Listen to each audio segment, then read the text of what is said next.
On se retrouve aujourd'hui pour le troisième webinaire de cette année 2025 qui sera consacré à comment faciliter l'habituation aux soins grâce à la solution Amikeo.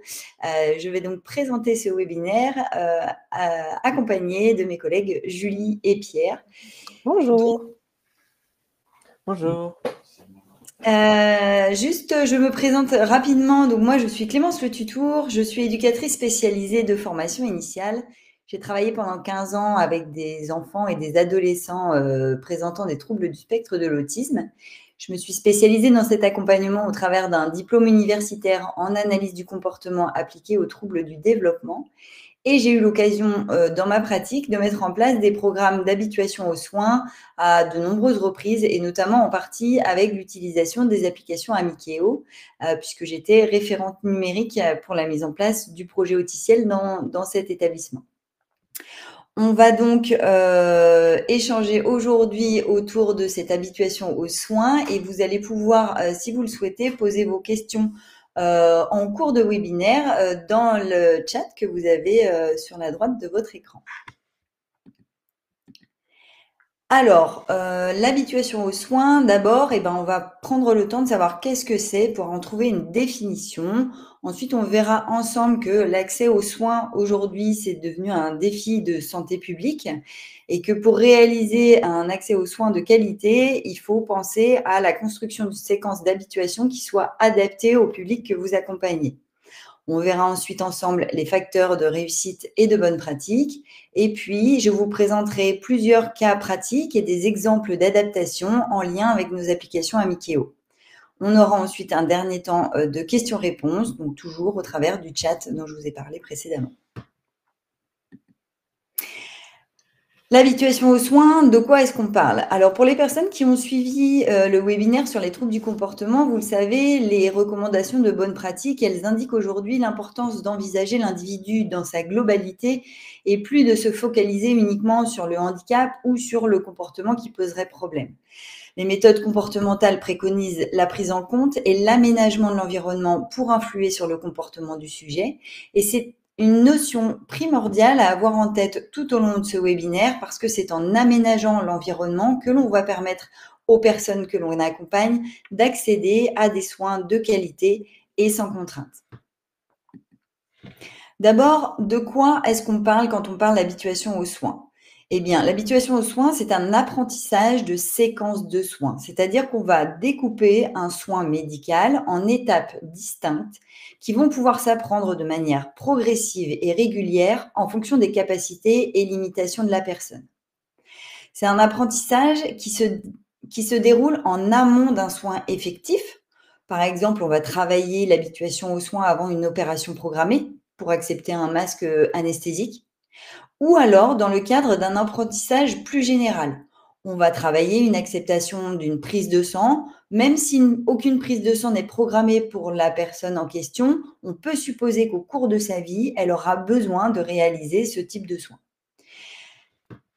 L'idée, c'est aussi de proposer une approche qui soit sans douleur, sans contention et dans le respect de l'intimité de la personne. L'objectif étant la réalisation d'un soin sans opposition. L'enjeu majeur derrière tout ça, c'est l'accès aux soins de la personne en situation de handicap.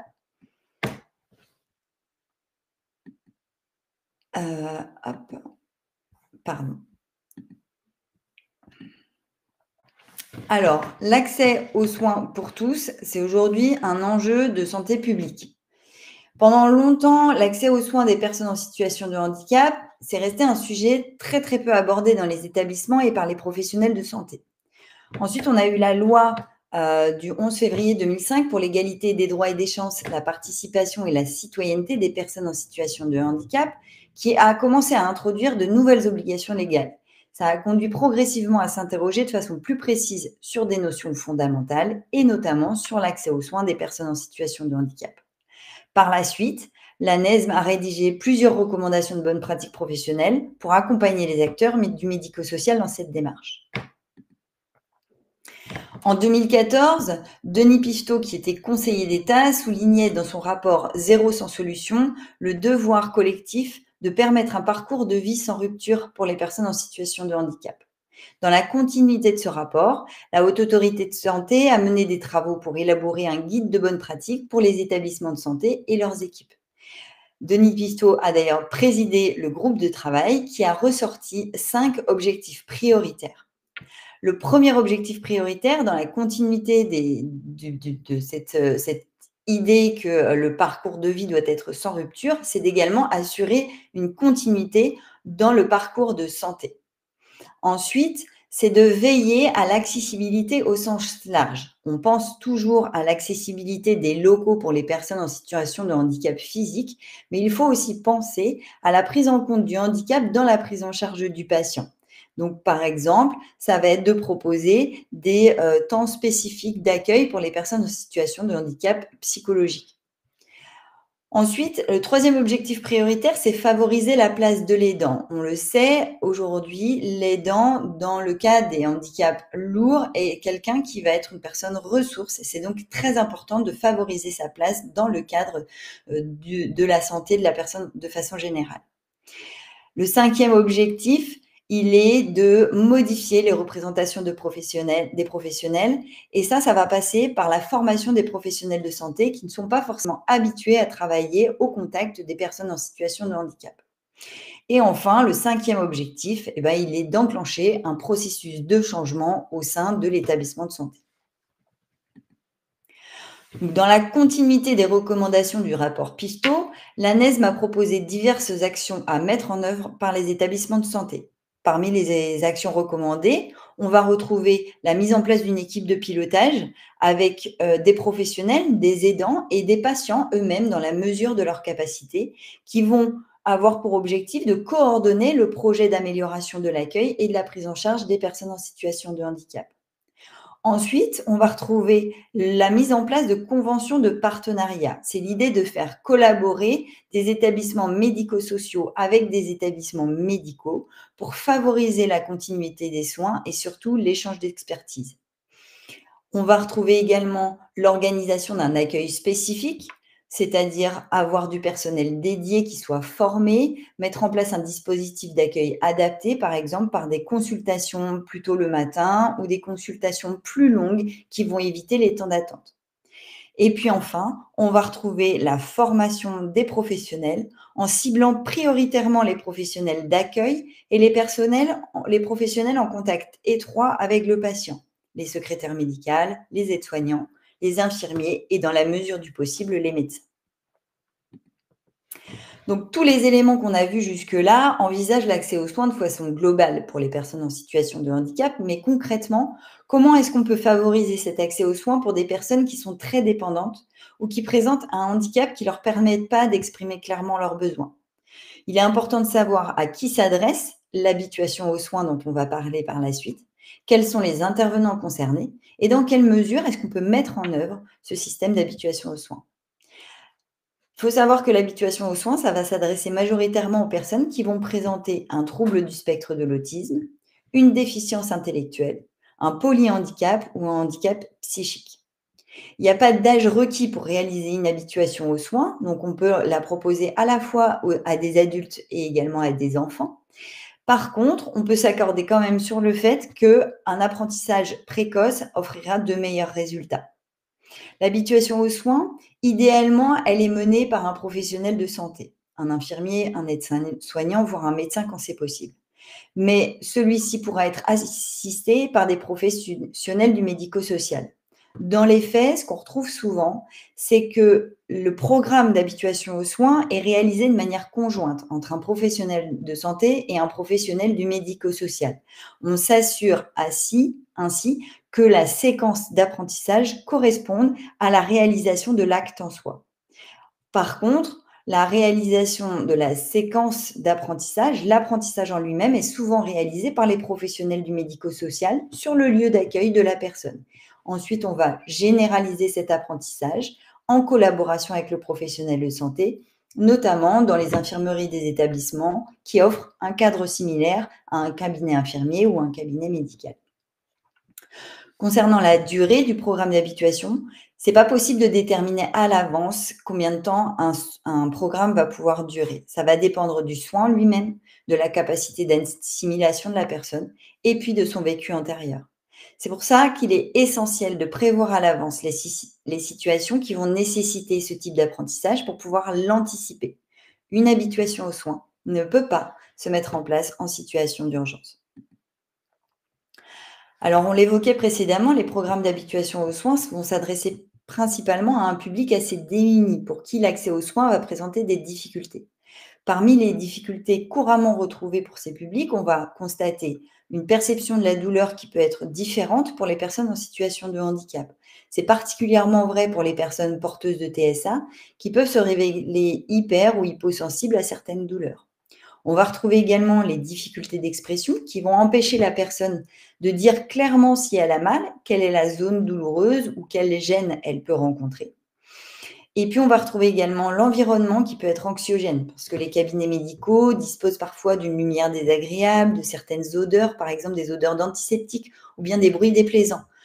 On le sait, dans un cabinet dentaire, le bruit des instruments peut vite se révéler déstabilisant pour tout un chacun et ces sensations, elles peuvent être décuplées pour les personnes en situation de handicap. Enfin, on a aussi certaines personnes qui ont beaucoup de mal à accepter les changements ou les situations inconnues. Or, les cabinets médicaux ne sont pas des lieux très fréquemment fréquentés par les personnes et donc ça peut s'accompagner d'un stress supplémentaire lié au fait que le lieu soit nouveau. Pour pallier ces différents freins, il existe des leviers qui peuvent être mis en place. En premier lieu, il est important que le patient et ses proches soient écoutés de manière attentive. C'est en ça que tendent les recommandations de la Haute Autorité de Santé, notamment au travers de la formation des professionnels de santé à la prise en compte des besoins spécifiques des personnes en situation de handicap. La place de l'aidant, elle est très importante parce que c'est lui qui va pouvoir informer le professionnel de santé des besoins spécifiques de la personne, de son histoire vis-à-vis du soin et de tous les éléments nécessaires à une bonne compréhension afin d'ajuster au mieux les soins qui vont être proposés. Cela va permettre de ce fait de mieux s'adapter aux besoins spécifiques de la personne. Par exemple, on va éviter de toucher directement la personne avec les mains, on va lui présenter le matériel en amont et lui laisser le temps de s'y acclimater. On va éviter les temps d'attente trop longs qui peuvent générer du stress, etc., etc. C'est important de s'adapter, d'adapter la prise en charge aux besoins spécifiques de la personne. Il est également primordial d'apporter une information claire sur les soins qui vont être réalisés. On peut constater que l'adaptation du discours n'est pas toujours suffisante et que l'utilisation d'outils de communication imagés doit être envisagée de même que la présentation concrète des éléments qui vont être utilisés. On peut imaginer que le médecin laisse la possibilité à la personne de manipuler le stéthoscope par exemple. Il va pouvoir également réaliser un acte sur lui-même avant de le réaliser sur la personne. Tous ces éléments peuvent montrer du coup clairement les actes qui vont être réalisés et ainsi rassurer la personne.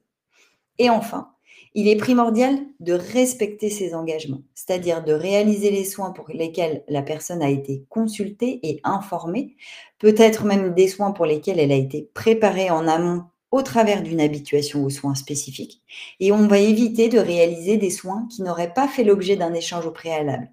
Alors effectivement, ça peut donner envie quand on voit que la personne, elle a accepté le stéthoscope, qu'elle a accepté qu'on consulte ses oreilles. On peut se dire pourquoi pas, on va aller vérifier également sa gorge. Mais si la personne n'a pas été consultée, préparée au préalable, on risque de se retrouver face à quelqu'un qui va engendrer des comportements problèmes et c'est absolument pas ce qu'on souhaite.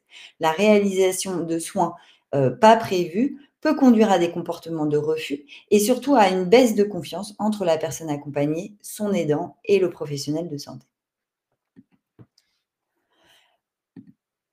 Donc, une fois qu'on a vu tout ça, tous ces éléments vont me permettre de proposer une approche adaptée des soins aux personnes qui présentent un handicap. Mais parfois, ces aménagements ne sont pas suffisants.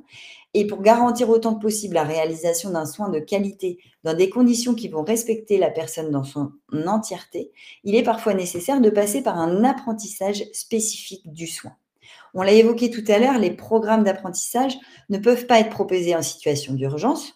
Par exemple, si la personne a fait une chute, c'est bien d'avoir, prévu et programmé à l'avance des, une, habituation aux soins pour, lui montrer comment on va faire pardon, je cherche mes mots, excusez-moi, pour passer une radio, par exemple. Si ça n'a pas été programmé à l'avance, on risque d'avoir une personne qui va se retrouver en situation de refus.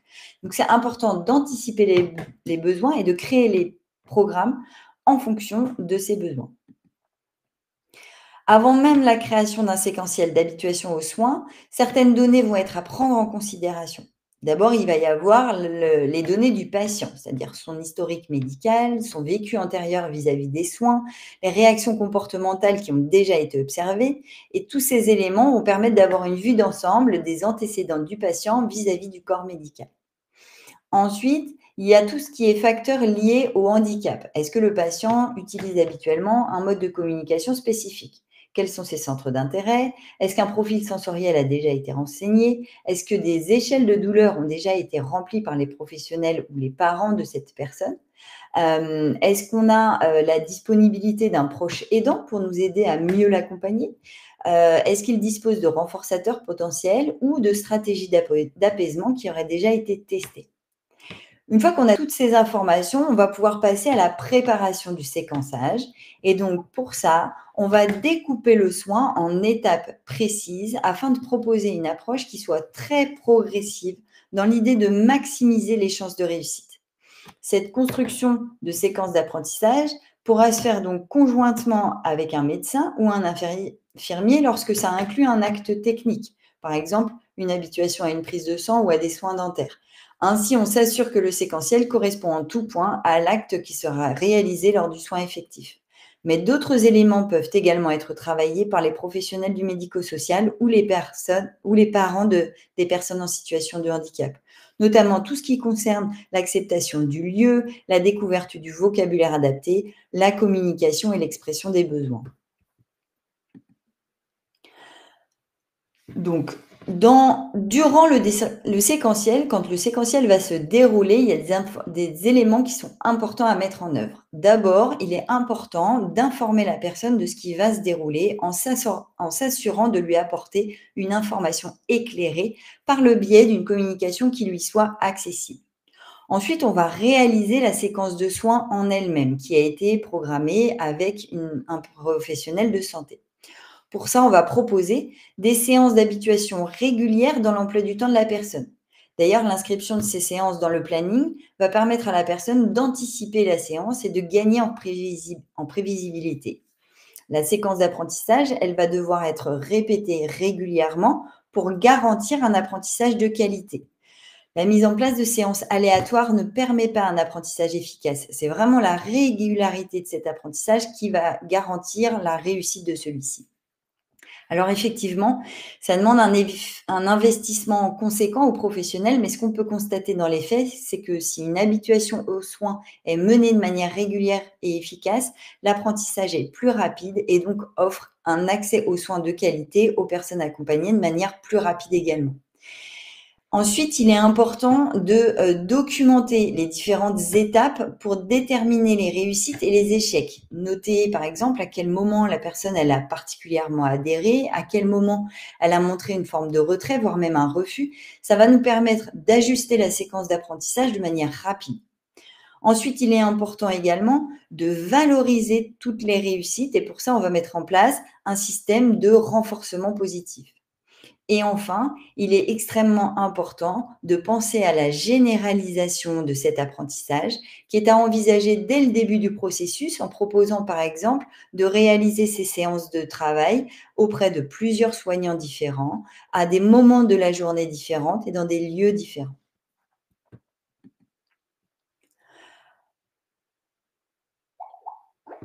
Ce qui va être important également, c'est d'évaluer le séquentiel. Pour évaluer le séquentiel, on va remplir ce qu'on appelle une grille d'évaluation.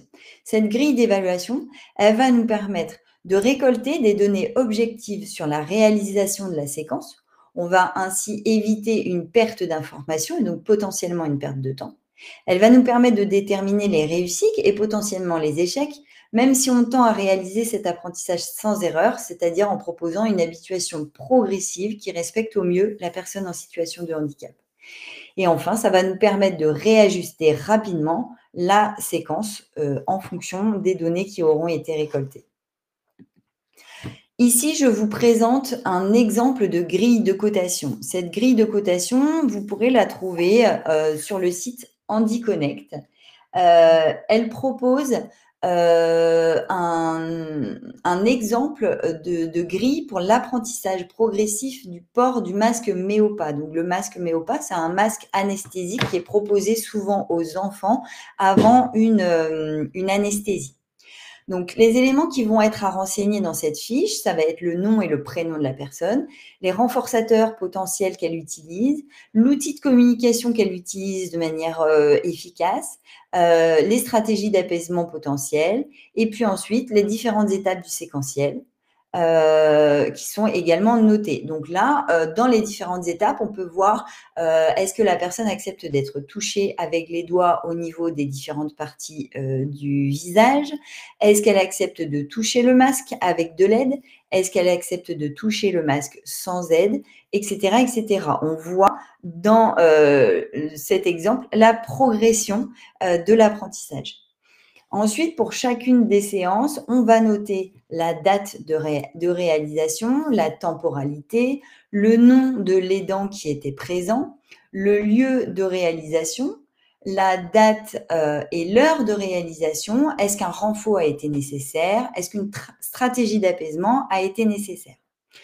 Tous ces éléments vont nous permettre de visualiser très rapidement si le protocole proposé est efficace ou si des freins subsistent. On peut se rendre compte, par exemple, que le séquentiel est mis en échec en fonction de l'heure à laquelle il est proposé. Si le séquentiel est proposé tous les matins et que c'est mis en échec, on peut supposer que peut-être c'est la période qui ne convient pas. Et donc, dans ces cas-là, le jour où on propose le rendez-vous effectif pour la réalisation du soin, on va éviter de proposer le soin le matin. On peut également vérifier si le fait de proposer des espaces de vie différents fonctionne, etc., etc. Une évaluation régulière va permettre une adaptation de la séquence rapide et éviter la mise en échec et la perte de confiance de la personne concernée. Alors, on l'a vu précédemment, les séquences d'habituation aux soins, elles demandent du temps. Ça demande également de l'énergie et de la rigueur aux professionnels pour être complètement efficaces. Donc, il nous semblait important de faire vraiment un focus sur les facteurs de réussite qui vont permettre une meilleure prise en charge des patients et leur offrir un accès aux soins de qualité. J'en parlais tout à l'heure, les séances d'habituation aux soins ne peuvent pas être proposées de manière aléatoire. On risque de ne pas voir les effets de l'apprentissage et d'amener les personnes à se décourager, qu'il s'agisse de la personne en situation de handicap ou des professionnels qui l'accompagnent. La régularité des séances va offrir un apprentissage et des résultats plus rapides. Ça demande un investissement conséquent sur un temps donné, mais l'objectif, c'est de gagner du temps et de l'énergie plus tard. Imaginons que vous avez une personne qui fait une crise avant son rendez-vous chez le dentiste et qui ne veut pas entrer dans le cabinet parce que l'apprentissage en amont n'a pas été correctement réalisé. Au final, les professionnels auront dépensé du temps et de l'énergie à gérer la crise et surtout la personne, elle aura eu à vivre un événement traumatisant qui risque de freiner encore davantage son apprentissage. Et ce n'est pas ce qu'on souhaite. C'est également important et indispensable de penser dès le début à la généralisation de l'apprentissage. La réussite d'un soin n'est pas garantie dès lors qu'on va modifier l'environnement dans lequel le soin a été appris. C'est donc important de programmer des séances à des moments différents dans la journée, dans des lieux différents, si possible des lieux qui progressivement vont se rapprocher de ce à quoi peut ressembler une salle de soins. Par exemple, on va commencer dans le salon du groupe éducatif si on est dans un foyer de vie, puis dans la chambre de la personne si elle est en internat ou si l'habituation est réalisée au domicile. Puis progressivement, on va peut-être proposer de se rendre dans l'infirmerie de l'établissement d'accueil. Enfin, il ne faut pas présupposer que l'habituation aux soins, une fois terminée, va être acquise pour toute la vie. Au contraire, c'est important de proposer des séances de vérification qui vont pouvoir s'espacer de manière progressive dans le temps. On va faire une vérification après 3 jours sans séance, par exemple, puis après 1 semaine sans séance, puis après 3 semaines sans séance. Et ensuite, on va régulièrement dans l'année vérifier que la personne est toujours OK et qu'elle accède toujours aux soins sans trop de difficultés. Donc là, on était sur les facteurs de réussite en amont du soin. On va voir maintenant les facteurs de réussite pendant le soin. Heu, Ces facteurs de réussite, ils vont s'adresser principalement au personnel médical.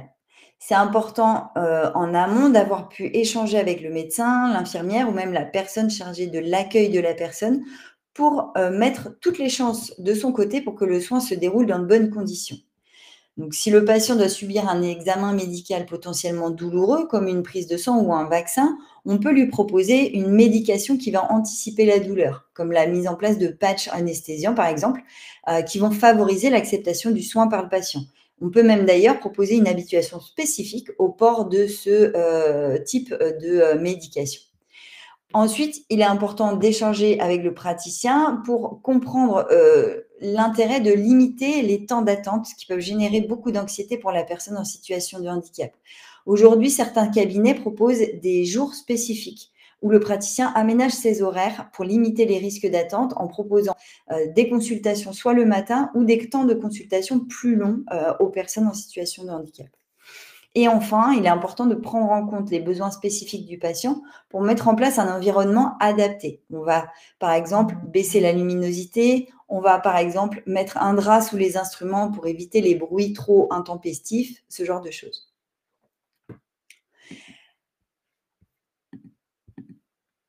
Je vous propose du coup à présent, maintenant qu'on a vu tous ces éléments, de voir ensemble comment nous, nos applications de la suite Amikeo vont pouvoir venir aider la mise en place de temps d'habituation aux soins pour les personnes que vous accompagnez.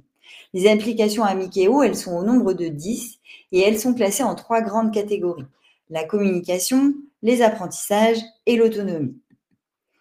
Nos applications d'aide à la communication, elles vont permettre de faciliter l'expression de la personne en situation de handicap et qui va pouvoir ainsi donner son ressenti, informer sur ses antécédents ou encore demander à stopper le soin si celui-ci devient trop difficile à supporter.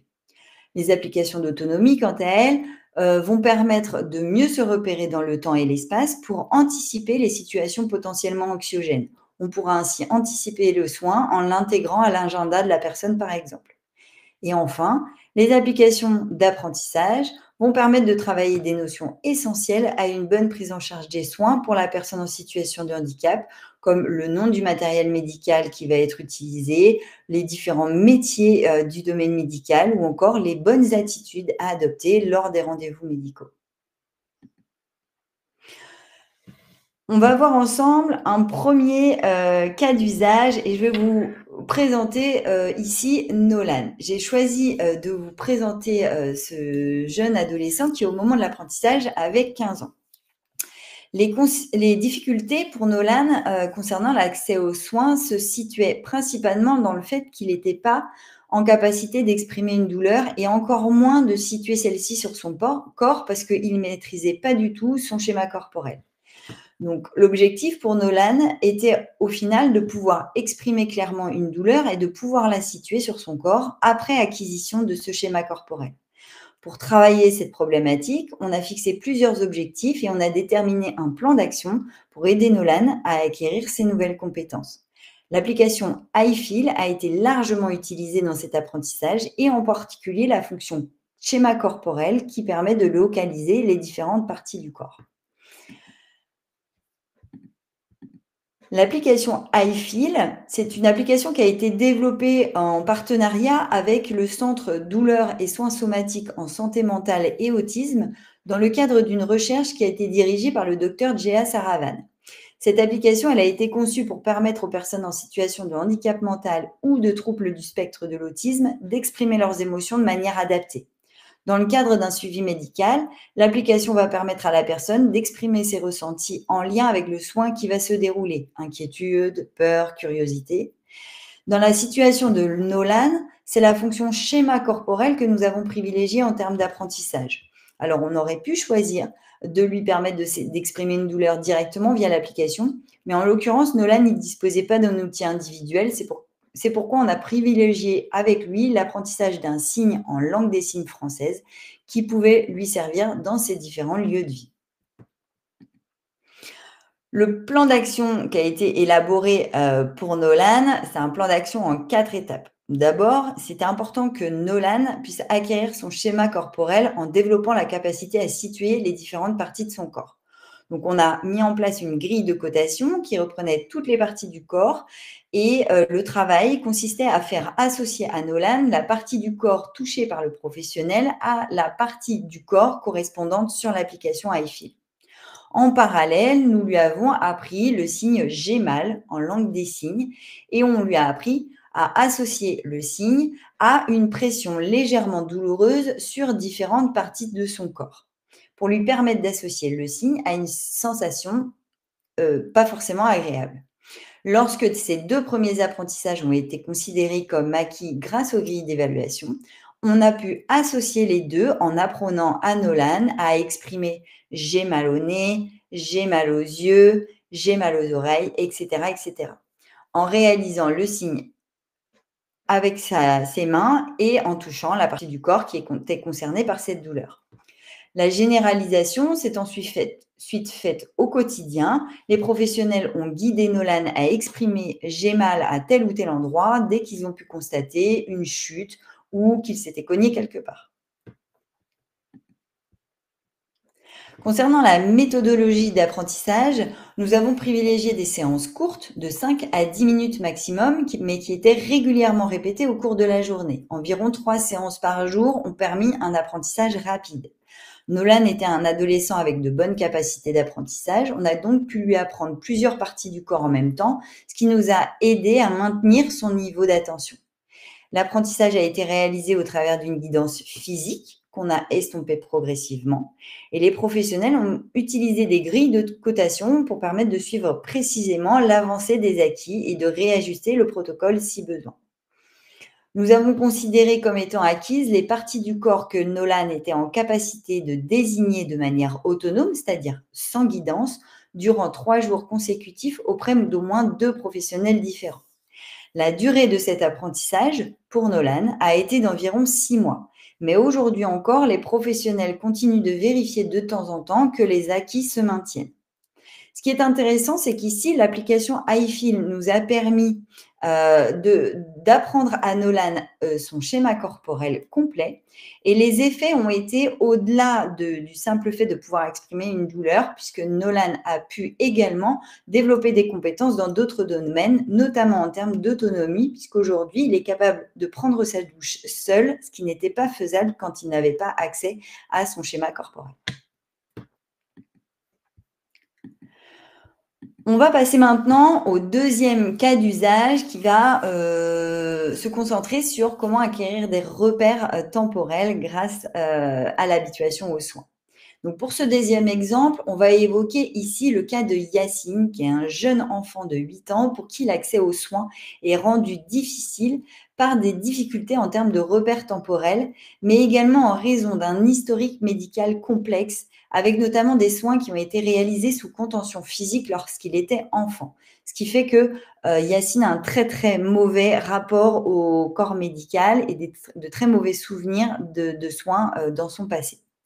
Donc, pour permettre à Yacine d'obtenir des soins médicaux de qualité, il était nécessaire de travailler à lui permettre de gagner des repères temporels et lui redonner confiance envers les professionnels de santé et les locaux dédiés.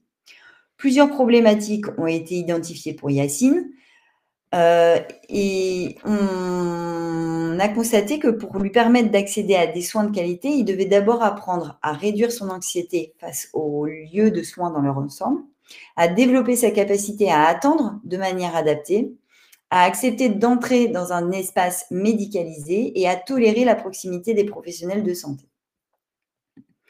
Là encore, un plan d'action a été rédigé en collaboration avec une superviseuse ABA et qui comprenait 4 grandes étapes qui ont été menées en parallèle les unes des autres pour maximiser l'apprentissage. La première étape, c'était la mise en place d'un agenda numérique pour que Yacine acquiert des compétences de repère temporel. Ensuite, on a travaillé au développement progressif de ses capacités d'attente. On a travaillé à la désensibilisation au cabinet médical. Et ensuite, on a fait un travail de pairing auprès des professionnels de santé. Dans un premier temps, on a travaillé à la mise en place d'un agenda numérique qui nous semblait complètement indiqué pour Yacine. Donc, l'agenda numérique a permis à Yacine d'anticiper, de gérer, de programmer les rendez-vous médicaux et les temps d'habituation aux soins. Cette application, elle permet un repérage rapide et facile des événements de la journée, mais ça permet également de visualiser les rendez-vous plus espacés grâce à la possibilité de voir sur la semaine, voire même plusieurs semaines à l'avance. Donc, dans le cadre de notre exemple, un agenda a été mis en place pour aider Yacine à développer ses compétences de repère temporel pour limiter son anxiété liée aux situations qui impliquent un changement dans sa routine quotidienne. Toutes ces activités ont donc été enregistrées dans l'application et les temps d'habituation aux soins, les temps d'apprentissage de soins ont été intégrés avec des rappels. De cette manière, la tablette sonnait pour informer Yacine de l'heure de son rendez-vous. L'idée, c'était aussi de le rendre autonome et acteur de ses temps d'habituation aux soins en lui offrant la possibilité de s'y rendre de manière autonome. Yacine disposait donc de sa tablette de manière quotidienne pour pouvoir consulter son agenda régulièrement. Et c'est un apprentissage qui a été réalisé par guidance des professionnels. On a également utilisé l'application Timing pour Yacine. Alors, on le sait, hein, les notions de repérage temporel à long terme, elles sont indispensables pour les personnes en situation de handicap. Ça leur permet de prévoir les événements à venir et de limiter les situations qui génèrent du stress. Mais le repérage immédiat, il est également très important à prendre en compte pour favoriser la réalisation d'un rendez-vous médical de qualité, par exemple. L'application Timing, elle permet à la personne de visualiser de façon concrète le temps qui passe. De cette façon, il est possible pour elle de mesurer le temps qu'elle va devoir attendre avant son rendez-vous chez le médecin ou le dentiste, par exemple, mais elle pourra aussi utiliser l'application pour visualiser le temps du soin, donc combien de temps va durer le soin, et ça va lui permettre d'être rassurée sur le fait que le rendez-vous, il est un début, mais il est aussi une fin qui soit prévisible.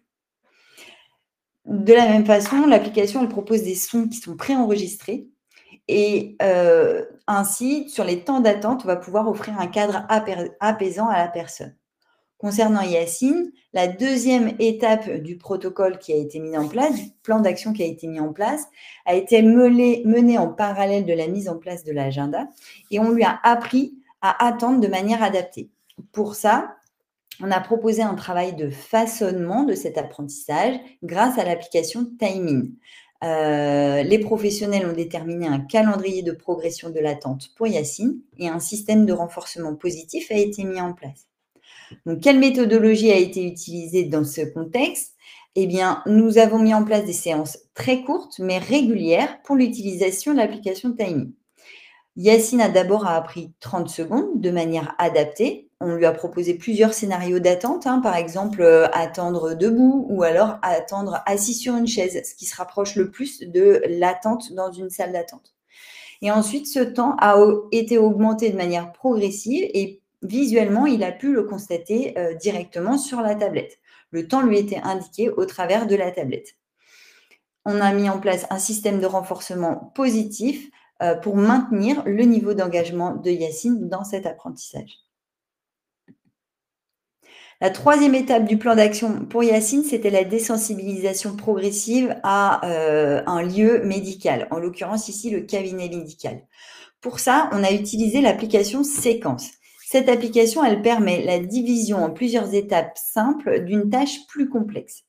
Elle est entièrement personnalisable et elle va permettre de découper, donc je le disais, une tâche complexe en étapes simples qui vont être illustrées par des images ou des vidéos accompagnées d'une consigne orale qui est transmise par le biais de la synthèse vocale. Elle est particulièrement indiquée dans le cadre d'une habituation aux soins parce qu'elle va permettre un apprentissage vraiment très progressif. Pour Yacine, on a mis en place une désensibilisation graduelle à l'environnement. Un séquentiel a donc été créé sur l'application Séquence qui reprenait les différentes étapes à franchir avant de pouvoir atteindre de façon adaptée dans la salle d'attente. Les étapes étaient d'abord masquées, c'est-à-dire que Yacine voyait une étape à la fois, puis démasquées au fur et à mesure des réussites. Donc, les temps de désensibilisation ont été proposés de manière très régulière à Yacine, à savoir 3 fois par semaine, et un séquentiel en 6 étapes a été créé. La première étape, c'était Donc, une fois que Yacine était arrivé sur le parking, le professionnel a utilisé l'application Séquence pour lui montrer la première tâche à réaliser, à savoir rester calmement sur le parking. Cette première étape s'accompagnait d'un timer qui permettait à Yacine de visualiser le temps que devait durer cette action, et un renforçateur visuel et sonore était proposé via l'application. Lorsque le niveau de réussite requis a été atteint par Yacine, il a pu visualiser sur l'application Séquence la seconde étape à réaliser. Il devait alors accepter de traverser le parking dans le calme et de s'approcher de la porte du cabinet médical. Les étapes se sont ainsi succédées jusqu'à ce que Yacine ait acquis la capacité à entrer dans le cabinet médical et attendre de façon appropriée dans la salle d'attente. Donc, pour chaque élément travaillé auprès de Yacine, on a mis en place une évaluation continue pour s'assurer que le protocole convenait à son apprentissage. Des ajustements ont été proposés, notamment en ce qui concerne le temps d'attente, parce que Yacine a appris plus vite que le calendrier qui avait été prévu par l'équipe éducative. Des niveaux de réussite ont été déterminés par l'équipe pour chaque étape des apprentissages avant de passer à l'étape suivante. Donc, pour cette situation, les applications de la suite Amikeo ont permis à Yacine de gagner en prévisibilité grâce à l'agenda, de développer ses capacités d'attention, d'attente et de perception du temps qui passe grâce à l'application Timing, et d'accéder à un espace de soins de manière apaisée grâce à un séquentiel de désensibilisation. C'est un exemple qui démontre ici la nécessité de considérer la personne dans son entièreté avec ses capacités, ses difficultés et le besoin d'ajuster les apprentissages en fonction. Ici, on voit que c'est vraiment que le début d'un apprentissage à plus long terme. En fait, l'objectif à long terme pour Yacine, c'est qu'il accepte un soin dentaire qui est indispensable à sa bonne santé. Mais on est obligé de passer par toutes ces étapes-là préalables avant qu'il accède à ça. Donc, ce cas d'usage que je vous ai présenté, c'est vraiment que le début du travail entamé auprès du jeune, puisqu'il y a d'autres objectifs qui ont été définis par la suite, notamment acquérir des codes sociaux lors de l'attente dans une salle d'attente, permettre à Yacine d'acquérir le vocabulaire qui va lui être nécessaire lors des soins pour poser toutes les questions dont il a besoin, une désensibilisation au matériel médical qui va être utilisé pour ces soins dentaires, et il y aura également une désensibilisation au bruit présent dans le cabinet dentaire. Donc, pour la suite, les applications Social ND, Classite et Logiral vont être utilisées dans la suite de ce protocole d'habituation aux soins. Par exemple, pour Yacine, je fais juste un focus rapide sur l'application Social ND qui va être utilisée pour lui apprendre les différents scénarios possibles quand il va avoir son rendez-vous chez le dentiste. Ça va lui permettre d'anticiper les situations qui seront potentiellement anxiogènes pour lui. Parce que c'est une application qui a été conçue pour travailler les habiletés sociales auprès des personnes en situation de handicap. Donc, elle se présente sous forme de quiz et elle est entièrement personnalisable. Elle va permettre donc de créer des questionnaires qui vont être adaptés aux besoins de la personne. Vous allez pouvoir créer des quiz sur le personnel médical que la personne va rencontrer, sur le matériel qui va être utilisé, sur les attitudes à adopter lors des temps d'attente ou lors de la consultation, ou encore sur les stratégies possibles en cas de difficulté, d'incompréhension, d'inconfort. Concernant Yacine, les professionnels ont tout juste commencé la création de quiz autour de l'attitude à adopter dans la salle d'attente, avec des images de la salle d'attente qui correspondent au cabinet médical que Yacine va consulter, et des photos qui représentent la réalité des scénarios proposés. Et on lui propose du coup les différentes stratégies à mettre en œuvre pour faire face à ces situations anxiogènes. On va pouvoir maintenant passer au troisième et dernier cas d'usage qui va être cette fois-ci, qui va nous permettre de voir comment limiter l'anxiété face à des soins plus intrusifs. Donc, on va évoquer ici la situation de Maëva, qui est une adulte de 27 ans qui présente une déficience intellectuelle légère. Maëva, elle a également un passé compliqué avec les soins médicaux puisqu'elle a subi plusieurs opérations durant son enfance avec des soins qui ont souvent été réalisés sous contention, ce qui lui a fait complètement perdre confiance dans le corps médical. Depuis peu de temps, Maëva suit un traitement médical et son médecin voudrait pouvoir réaliser une prise de sang dans les 6 mois pour s'assurer que le nouveau traitement ne crée pas de déséquilibre hormonal. Donc, on sait qu'on a 6 mois pour réaliser ce temps d'habituation. C'est un soin qui est programmé, mais qui nous laisse le temps de travailler cet apprentissage. C'est donc primordial d'habituer Maëva à ce soin qui est plutôt intrusif. Donc, pour garantir un soin de qualité dans sa globalité, il nous semblait important de travailler aussi l'aspect communication, en apprenant à Maëva à exprimer ses émotions, ses ressentis et à pouvoir utiliser un outil de communication adapté qui va lui donner accès à des informations éclairées sur ses soins à venir. Comme pour les 2 autres situations, on a mis en place un plan d'action. C'était un travail collaboratif avec l'infirmière de l'établissement qui a permis notamment de construire une séquence d'apprentissage de la prise de sang qui corresponde exactement aux soins qui lui seraient proposés en définitive. Dans le même temps, on a proposé la mise en place d'un outil de communication au travers de l'application Voice pour lui permettre d'avoir accès à du vocabulaire adapté. Ce vocabulaire a également été travaillé en séance de travail grâce à l'application Classite pour aider Maëva à mieux appréhender l'univers médical. Toutes ces actions ont été menées en parallèle auprès de Maëva pour maximiser l'efficacité de l'apprentissage. Donc, pour Maëva, on a également utilisé l'application Séquence pour la réalisation de la prise de sang. Je vous l'ai présenté tout à l'heure, cette application Séquence, quand on a parlé de Yacine. Juste une précision importante concernant cette application, il est possible d'intégrer les séquences qui sont créées directement dans l'agenda de la personne. Donc, tout à l'heure, pour Yacine, ça s'est avéré trop compliqué de mettre en place parce que son niveau d'autonomie ne lui permettait pas d'envisager d'intégrer des séquences d'apprentissage dans son agenda. Mais concrètement, dans la réalité, on peut intégrer une séquence d'habituation à une prise de soins, par exemple tous les lundis à 14 heures dans l'agenda de la personne, et on va pouvoir intégrer un rappel qui va informer la personne qu'elle doit se rendre à sa séance. Et ensuite, une fois arrivée à la séance, elle va pouvoir lancer la séquence sur sa tablette directement depuis l'application Agenda. En l'occurrence, pour Maëva, on a donc créé la séquence d'habituation aux soins en découpant le soin effectif. Donc, cette séquence, elle a été construite en collaboration avec l'infirmière, qui est également la personne qui va réaliser le soin, puisque la prise de sang sera réalisée au sein de l'établissement. Des photos et des vidéos ont été prises et intégrées à l'application, et ces visuels s'accompagnent d'une consigne orale qui est transmise par la synthèse vocale. Comme pour la désensibilisation au cabinet médical pour Yacine tout à l'heure, là, les étapes étaient d'abord masquées, puis démasquées au fur et à mesure des réussites de Maëva.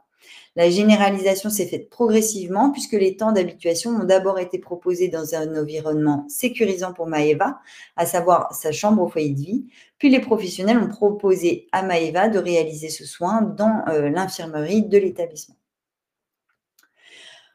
On a également proposé en parallèle la mise en place d'une application de communication qui est l'application Voice. Donc cette application permet une communication alternative et augmentée et elle est entièrement personnalisable également. On peut y intégrer des images, des photos, des pictogrammes qui vont être adaptés au niveau d'abstraction de la personne accompagnée et qui vont lui permettre de s'exprimer de façon compréhensible, notamment grâce à la synthèse vocale qui permettra à la personne de s'exprimer sur ses besoins, ses inquiétudes, son historique médical, pour apporter aux praticiens tous les éléments nécessaires à un suivi médical adapté. Par ailleurs, l'application, elle peut servir également aux praticiens pour expliquer le déroulement du soin, quels instruments vont être utilisés, poser les questions nécessaires au bon déroulement du soin et du suivi. Dans le cadre d'une habituation aux soins, un apprentissage spécifique peut être mené en amont pour travailler le vocabulaire lié à ce soin, pour que la personne soit en capacité le jour J de s'exprimer plus facilement. Pour Maëva, qui ne disposait pas d'un outil de communication précédemment, l'application Voice lui a été proposée sur une tablette individuelle. Elle pouvait ainsi la transporter dans les différents lieux de vie dès la mise en place de son outil. Ainsi, on a favorisé la généralisation tout de suite. On a créé 2 onglets spécifiquement en lien avec l'habituation aux soins. Un premier onglet sur les ressentis pour que Maëva apprenne à exprimer sa peur, sa joie, sa colère. Et un second onglet autour du vocabulaire lié aux soins et au milieu médical dans son ensemble. Des séances de travail lui ont été proposées en individuel, durant lesquels les professionnels ont créé des petits scénarios incitant Maëva à s'exprimer sur ses ressentis ou les ressentis en fonction des situations présentées. Par exemple, on pouvait lui proposer de visualiser une photo et Maëva devait pouvoir dire si les personnes représentées semblaient heureuses, tristes ou en colère.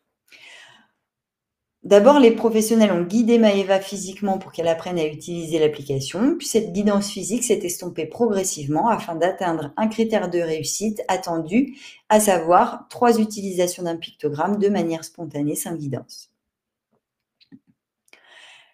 En parallèle, l'application Classit a également été utilisée. Donc, Classit, c'est une application qui est dédiée à la découverte de la catégorisation.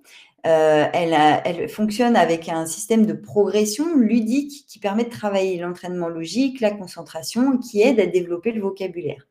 Dans le cadre d'un travail d'habituation aux soins, elle peut être utilisée pour découvrir les différentes catégories liées au domaine médical, comme le personnel soignant, le matériel médical, les différentes formes de médicaments, etc.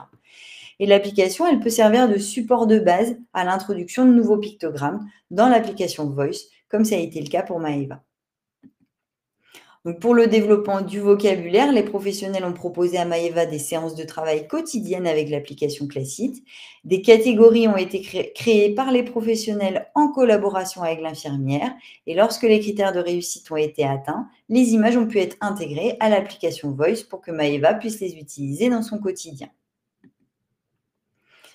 Chaque apprentissage a ensuite été évalué par les professionnels qui ont pu s'appuyer sur les statistiques disponibles dans notre cloud Amikeo, notamment pour ce qui concerne l'application Classit qui nous permet de voir les taux de réussite, le nombre d'heures réalisées sur l'application et le taux de réussite pour chaque utilisation. Ce qui est intéressant de savoir, c'est que le soin a été réalisé pour Maëva et que lors de ce soin, Maëva disposait de sa tablette pour communiquer ses ressentis à l'infirmière de l'établissement. Donc, d'abord, l'infirmière, elle a utilisé l'application Séquence pour rappeler le déroulé du soin avant qu'il soit réalisé. Elle a pu également utiliser l'application pour demander à Maëva comment elle se sentait avant la réalisation du soin. Maëva a pu exprimer qu'elle avait un peu peur avant la réalisation du soin. Au final, la prise de sang a pu se réaliser sans grande appréhension, dans des conditions adaptées aux besoins et surtout sans contrainte pour Maëva. Donc, pour conclure ce webinaire, je voulais revenir sur les éléments les plus importants à retenir. C'est que l'application iFeel, associée à un apprentissage de la langue des signes pour exprimer une douleur, a permis à Nolan de développer ses connaissances du schéma corporel et à exprimer une douleur de manière adaptée. L'application Agenda a permis à Yacine d'acquérir des repères temporels qui l'ont aidé à gagner en prévisibilité et en autonomie. L'application Timing lui a permis d'acquérir des compétences d'attente essentielles à un comportement adapté lors de ses rendez-vous médicaux. L'application Séquence lui a permis de diminuer son appréhension des espaces médicaux grâce à un séquentiel de désensibilisation adapté. L'application Voice a permis à Maëva de développer ses compétences d'expression. Elle a pu exprimer ses besoins, ses ressentis de manière adaptée. L'application Classit lui a permis d'enrichir son vocabulaire et de travailler de nouvelles notions telles que la catégorisation et la généralisation de concepts. Et enfin, l'application Séquence a permis à Maëva d'accéder à des soins de façon sereine grâce à un séquentiel progressif et adapté.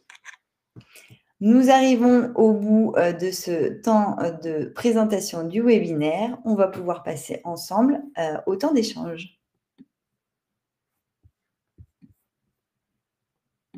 Merci beaucoup Clémence pour ta présentation. On va pouvoir répondre aux questions s'il y en a. Et Pierre va se joindre à nous aussi pour la réponse aux questions. Est-ce qu'il y a eu des questions pendant le webinaire peut-être? Non, aucune. En tout cas, pas dans les commentaires. D'accord, très bien, merci. Alors, ça y est, on a des questions. Donc, existe-t-il une bibliothèque officielle que l'on pourrait importer sur la thématique du soin?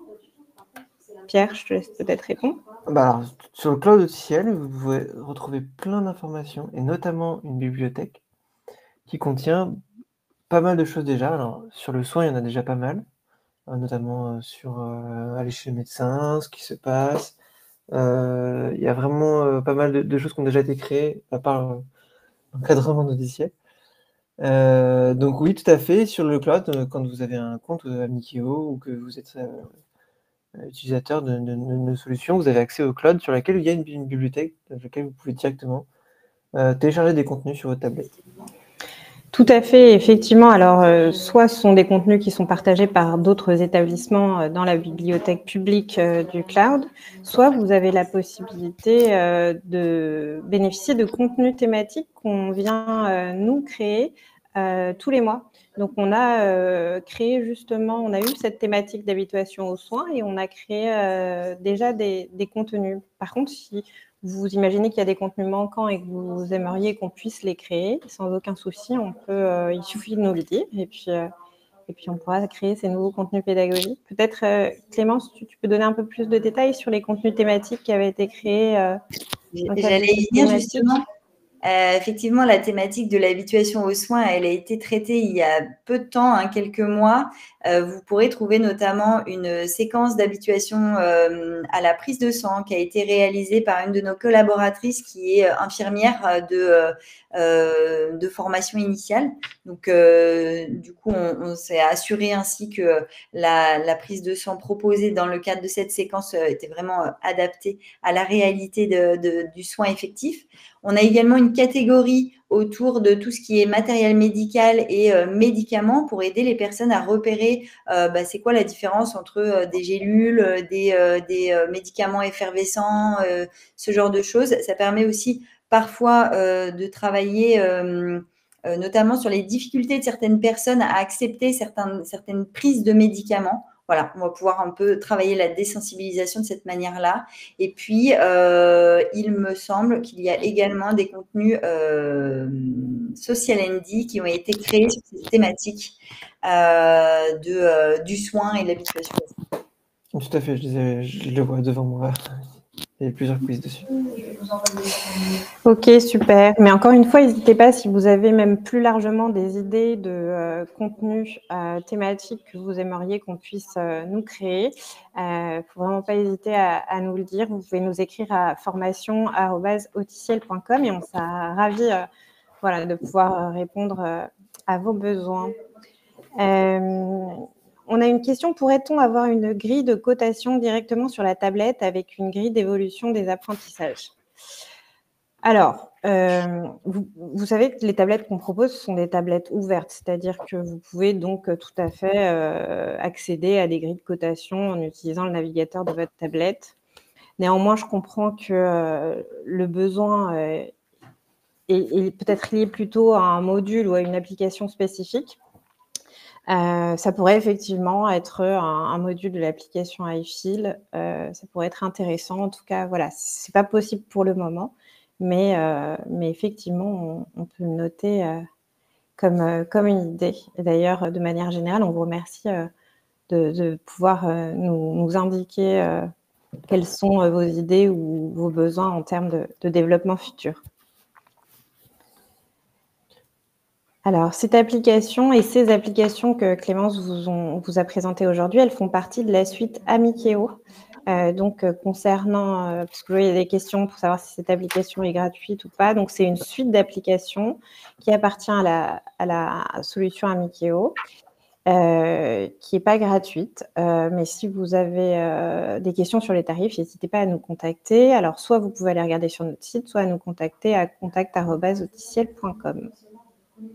Et vous pouvez les tester sur les stores des applications. Tout à fait. Notre d'essai aussi.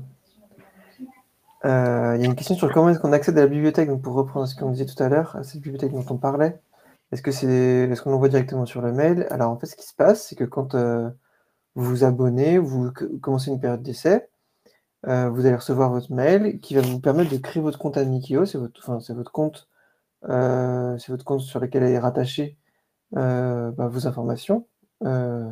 Et du coup, c'est grâce à ce compte que vous allez pouvoir vous connecter sur un site, donc c'est le cloud, c'est amikio.auticiel.com. Et c'est sur cet endroit-là que vous allez retrouver la bibliothèque, que vous allez pouvoir transférer des contenus, que vous allez pouvoir faire pas mal de choses autres que la bibliothèque, retrouver des statistiques d'utilisation de vos tablettes, et aussi, parce qu'il y a une autre question, c'est est-ce qu'on peut être guidé si on a un besoin de guidance? Eh bien, il y a du coup un accès à la fois aux questions noticielles et aussi un accès à plein de ressources, et notamment des tutoriels pour les applications qui sont aussi disponibles sur YouTube d'ailleurs. Donc vous avez ici d'ailleurs tout le lien vers tous nos webinaires aussi qui est accessible directement sur le cloud. Donc il y a pas mal de ressources qui peuvent être intéressantes sur cette plateforme. Oui, tout à fait. Effectivement, je me permets juste d'ajouter, pardon Clémence, mais effectivement, Pierre a raison, vous avez tout un tas de ressources, tutoriels, cas d'usage qui sont accessibles sur le cloud et sur notre chaîne YouTube d'ailleurs. Mais on est aussi organisme de formation, donc vous avez la possibilité de bénéficier de formation, soit en tant que famille, soit en tant ou professionnel en libéral, soit en tant que professionnel en établissement. Donc pour ça, de la même manière, n'hésitez pas à nous contacter à formation@outiciel.com. Je me permets juste une petite précision. Je vois qu'on nous demande régulièrement s'il est possible d'avoir le PowerPoint. Vous aurez le replay du webinaire. Donc, dans le replay, vous avez à la fois toutes les explications et la présentation de Clémence, mais vous avez aussi accès au support, à l'entièreté de l'écran que vous voyez là. Peut-être on vous laisse quelques minutes s'il y a d'autres questions. Je crois qu'on a répondu à toutes les questions qui étaient dans le chat. Oui.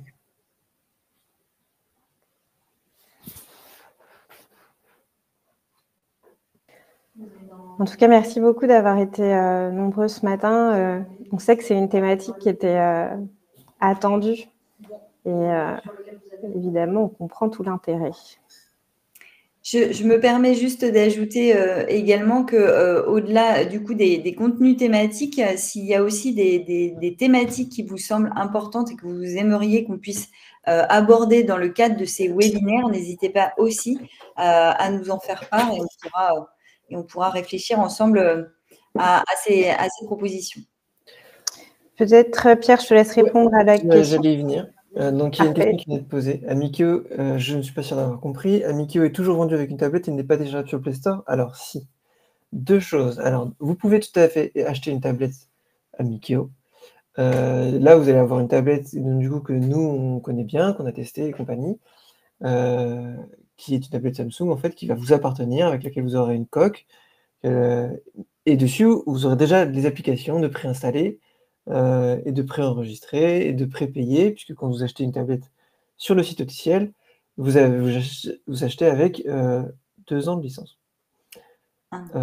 Et sinon, si vous avez déjà une tablette à vous, ou si vous voulez tester, ou même un téléphone, les applications sont disponibles sur les stores. Et vous pouvez les télécharger, vous pouvez les tester, vous pouvez aussi payer directement sur le store, ou même avoir accès, créer votre compte Amikio, et donc du coup, même quand vous payez sur n'importe quelle de nos applications officielles, Amikio, vous allez avoir accès à toutes les autres applications Amikio. Quand vous achetez un abonnement sur une de nos applications Amikio, vous avez accès à toutes nos applications Amikio et le cloud. Il n'y a pas de double paiement, il n'y a pas de deux façons de payer différentes. Vous avez tout le temps accès à la même chose, tout. Donc finalement, vous avez deux façons de vous équiper. Effectivement, vous avez la possibilité d'acheter un pack tablette qui comprend 1 an de licence à la suite des 10 applications Amikio, plus la tablette Samsung, plus une coque, plus un protège-écran. Ou alors, vous avez la possibilité de télécharger nos applications sur les stores. Donc voilà, c'est vraiment... vous avez ces deux possibilités. N'hésitez pas, si jamais c'est toujours pas clair, à nous reposer la question. Enfin, une autre question. Une autre question, peut-on racheter une coque sur le site? Alors, c'est pas possible de racheter sur le site, en tout cas, une coque tout de suite. Par contre, c'est pour un remplacement de coque. N'hésitez pas à nous envoyer un mail à contact@outiciel.com ou support plutôt @outiciel.com. Et on vous adressera des informations pour que vous puissiez remplacer votre coque.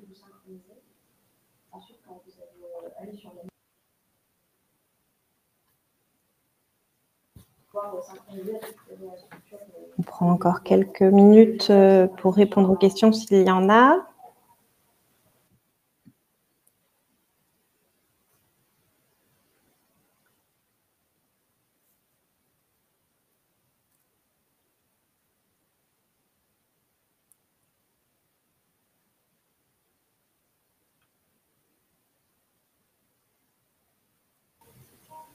Oui, tout à fait. On peut effectivement faire des démonstrations de nos outils. Pour ça, n'hésitez pas à nous contacter sur contact@auticiel.com et on pourra fixer effectivement un temps de démo. Aucun souci, avec plaisir.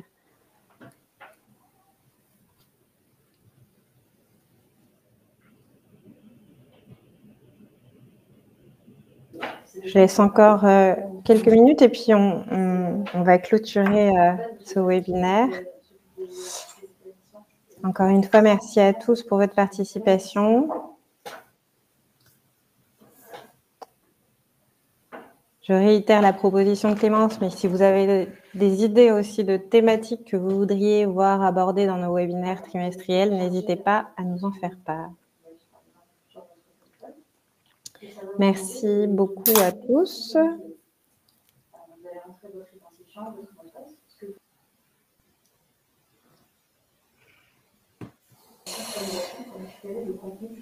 Très bonne journée à tous. Merci, bonne journée. À très bientôt. Au revoir. Au revoir.